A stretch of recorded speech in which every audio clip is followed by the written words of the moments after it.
Neurobiobanking entails the storage of body tissues or biological materials such as the brain, spinal cord, cerebrospinal fluid, blood, and related patient data. The donation and storage of body tissues to advance medicine and research is a novel idea in Africa and as such may appear foreign to some Africans. However, it is not foreign in other parts of the world. The idea of biobanking, it's coming from two main words, bio and banking. Most people are familiar with the idea of banking, maybe keeping money in a bank or keeping some blood in a bank, for instance. It's also a form of biobanking. So biobanking, but from a research perspective, from a biomedical research perspective, biobanking describes the idea of, or the act of storing biological materials. You get these materials, you process them, you store them, and then you distribute them for future research as necessary.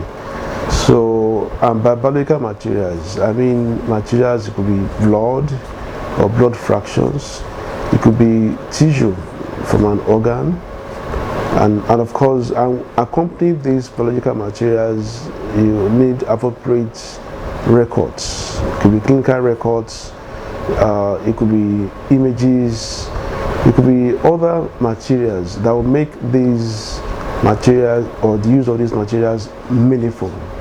Because without this additional relevant data set, you cannot make adequate research use of the materials. So biobanking in a nutshell, it's the idea of storing, receiving, processing, and storing, and then distributing biological materials for research purpose. So neurobiobanking describes the banking of biological materials of neural origin, and this could be a whole brain, or could be part of a brain obtained during surgery, maybe a biopsy, or obtained at autopsy. It also includes the cerebrospinal fluid, that bathe the brain and the spinal cord, serve as lubricants and cushioning them.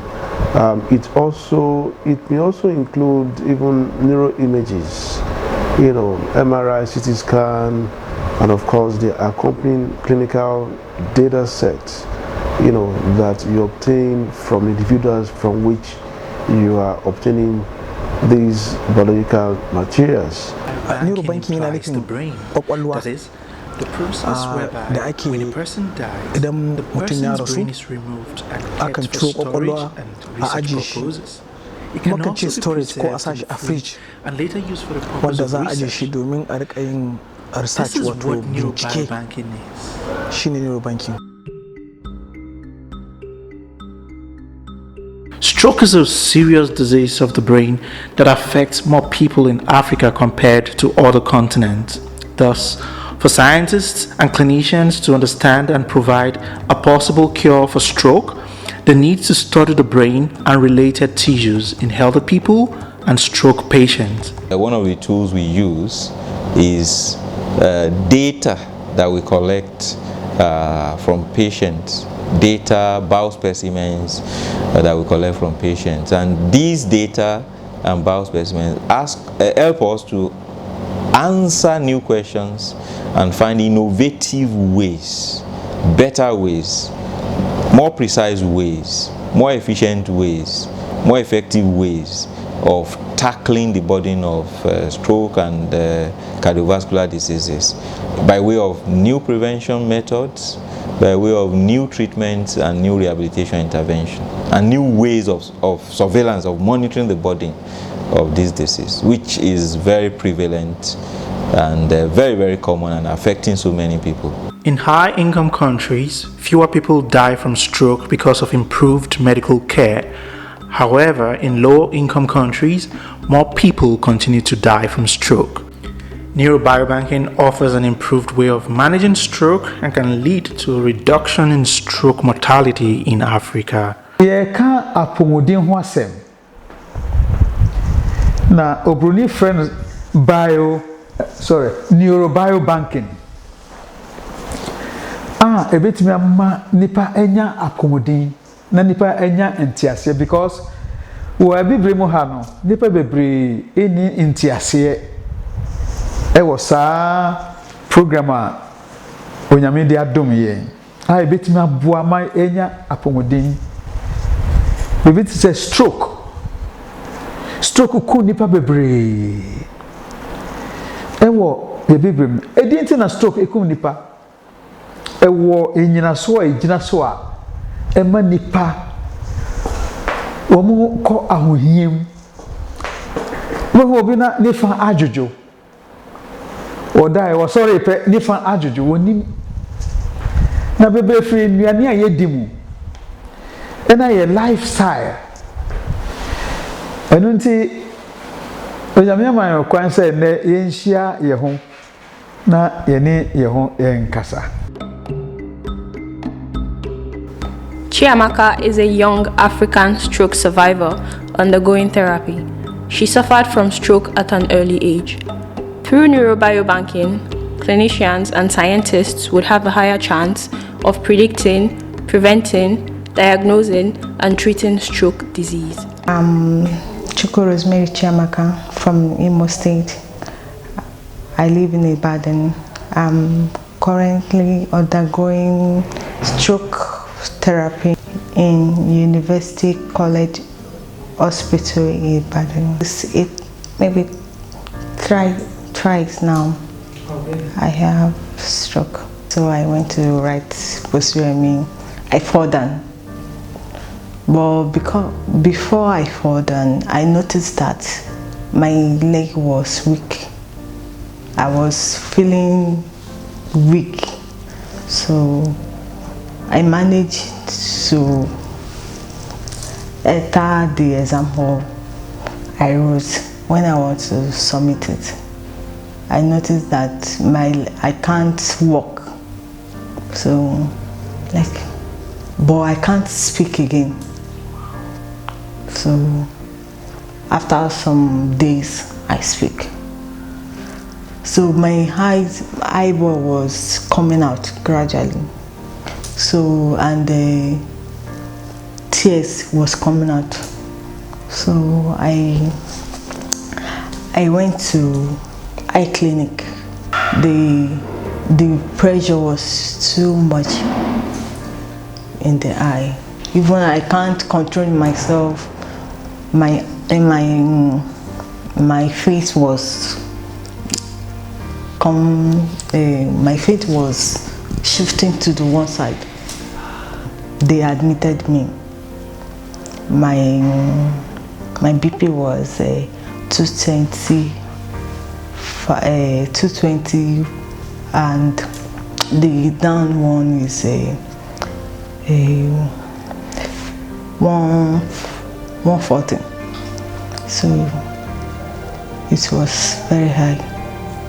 They admitted me. Starting day, I went for CT scan,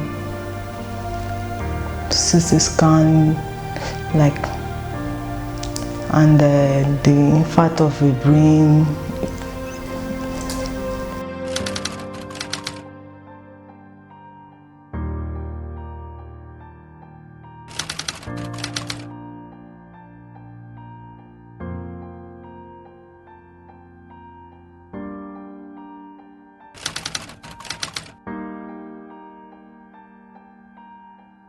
abin da ke fara shine za a iya samu wanda ba shi da lafiya, misali yana da shanyewan jiki, we call it stroke. To me ya kawo mishi wannan matsala na stroke? That what causes the stroke? Matsala na stroke. To kila je an yi mishi hotuna, an yi kila CT scan, an yi MRI, ana so a san dalili, the causes of that stroke. To a kwakwalwa shi ne za a je a ga irin wannan abubuwan. The chances of developing a stroke in a lifetime is 1 in 4, and hypertension affects 1 in 2 to 3 adults in Africa. So these are really major major issues that deserves a lot of attention. When it comes to brain biobanking, our aim is really to improve stroke care when it comes to prevention and control of stroke within our society. That it's really a big problem currently, and it will enable us to understand why stroke happens in certain groups of people and doesn't happen in another group of people.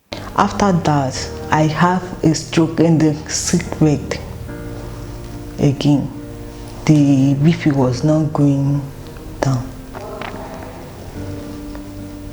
So I was suffering from BP. I was suffering from the pain of surgery. So I lose my left kidney in the hospital, and now I live with one. We can stop this from happening. Then we say, okay, how can we talk to people? Say, if we do this, we can stop stroke from happening. Through the study of donated tissues, scientists and clinicians can reduce stroke incidents and manage patients better. However, the family will have to play a big role. We understand that, in our setting, especially in the African setting, like Ghana and Nigeria, where we have very strong family bonding and connections within the family, it's important that we do everything together with the family, and then we follow some of the family principles that we live within. But it's also important that some of the decisions we take when it comes to, for instance, brain biobanking or brain donation, and be able to donate certain specimens, it might not really benefit us directly, but it might also have some effects within the family, and it might benefit somebody in the family. It's going to benefit the community. It's going to benefit people. So it's a welcome idea. But the problem is, akwai ignorance that I've told you, akwai jahilci, kache azo ayi. Very easy, someone will now use that one and say, no, you bring religion inside, they will not spoil it. But if there's a kind of creating awareness, that we now sat with the religion people, the community leaders, sell this idea to them, to tell them that these things is going to benefit people. The traditional or the conventional way or model of thinking is that, oh, if there's a medical problem, then you just need doctors to solve it. No, now we know that's not the case. Now we know that if there's a problem, you need everybody to solve that problem. Because just like the Yorubas say that ojo akpa ko le jojo eran lai, meaning if you have a scar, it can never be as smooth as your skin anymore. And so it's better for us not to have it at all. And that is why we are saying we need community members to partner with us so that we can do further in-depth work into the parts of the body, the brain that they are giving onto us. What we really are trying to say is that these organs can be donated after death and do not need to be donated at the time the person is alive. Although sometimes when you have a transplant, or for instance a kidney transplant, you might donate an organ when the person is alive because you have two kidneys and you could still survive with one kidney. But most of the organs that are required for biobanking are coming from people who are no more alive and wouldn't use these organs for anything. If you imagine that the burden of hypertension or this cardiovascular disease affects 1 out of every 2 or 3 members of the populace, then you know you must be able to communicate with everybody across the entire life course, from childhood to adolescence to adulthood and all of that, through all the way. You must be able to communicate, and therefore you must speak in the language they understand. And if you want resources to be allocated, made available to tackle this, then you must be able to communicate with the policy makers. So it then becomes something that is cross-cutting and that involves everybody. And so it's important to examine the ethical, legal, social implications, not just the biomedical angle, to be able to have a 360-degree understanding of the underlying factors and the interventions that are required to make a real change in terms of curbing this burden. So, mutane su gane cewa cire kwakwalwa a yi bincike hanya ne mai kyau wanda zai hana jama'a mu kamuwa da irin ciwon shanyewan jiki, saboda idan once somebody has facial stroke shikenan for life, he cannot recover at all. But amma yanzu me za a yi wanda zai hana mutane samun this problem shine a yi research, a bari ana yin research ana gano menene matsalan shi, ya ne za a samu magani a hana abin. Sai obema nya stroke a na se woye eja ewofia or yiri, he has wives or ma, he has children. Openyi na nya stroke as is wabubuda demu yi. Bibiara obeye bia no abawie. Wontimi nkwa adwuma biom. Which means say the source of income eko. Nkora ni da so school fees ni obeye dachi bia no asizi. Enti se bibi wo hwa ye beye na ye de aboa ye nguma nimfo wo sua abode mu nyansa a wo beboa ma bibi atimi atoto pepepe na obeba na openye ana oba wanya na pomodi na odi abobra ese se ye boa wo mu no mutimi ma neme ekoso na eboa ye bebre. Mo fẹ́ bẹ̀yìn pé kẹ́ fi ọpọlọ yín sílẹ̀ tẹ́ bá ní àǹfààní láti ran ọmọ ẹnì kejì lọ́wọ́, torí pé tá bá ti ṣe aláìsí gbogbo ẹ̀yà ara ló máa padà jẹrà.